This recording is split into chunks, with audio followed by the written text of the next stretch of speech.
what you can say about the news today? Well, I'm going to speak as a former member of the executive of AIBA.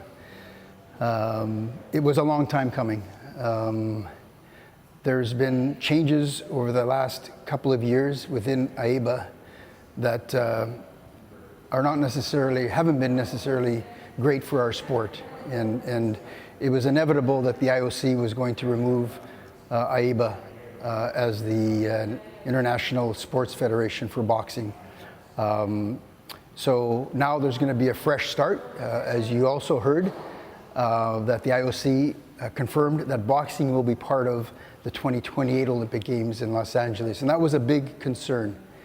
So there's no question that the IOC loves our sport, loves boxing, cares about our athletes, but isn't exactly thrilled with the leadership of AIBA. They were asked to make a number of changes, and clearly AIBA wasn't satisfied with those changes.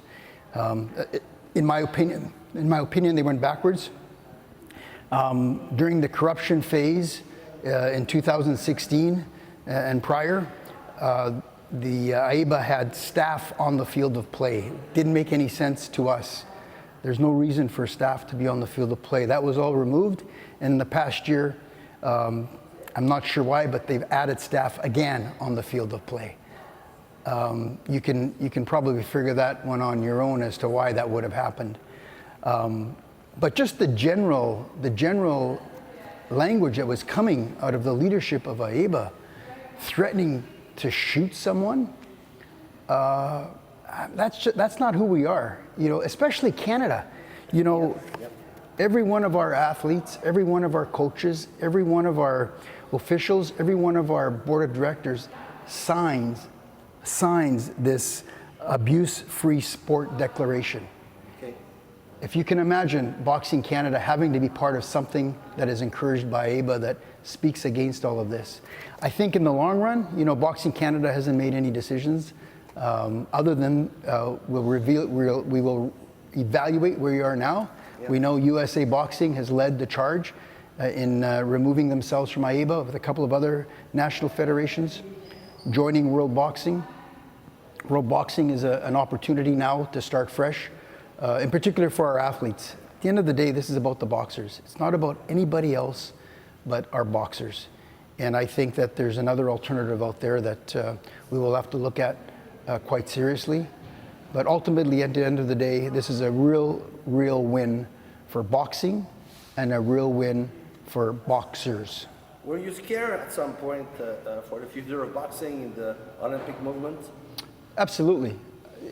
You know, the IOC made it very, very clear. I was in the boardroom in 2019 when the IOC leadership told us, listen, don't worry about saving AIBA. The message was, don't worry about saving AIBA, worry about saving boxing.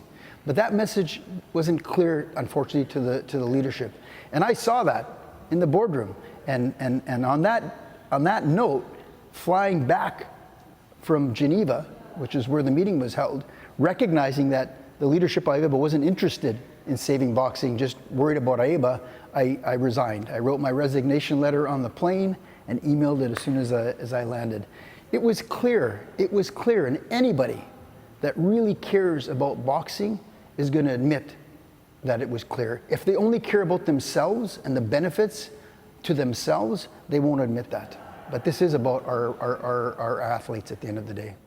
I've been around Boxing Canada for a long time now. It's always a pleasure. And now, you've got a great afternoon. Well, Pierre, and I also, it should be noted, the fact that you document, that you film, that you share the Boxing Canada athletes' story, the Boxing Canada story. Frankly, boxing is amazing.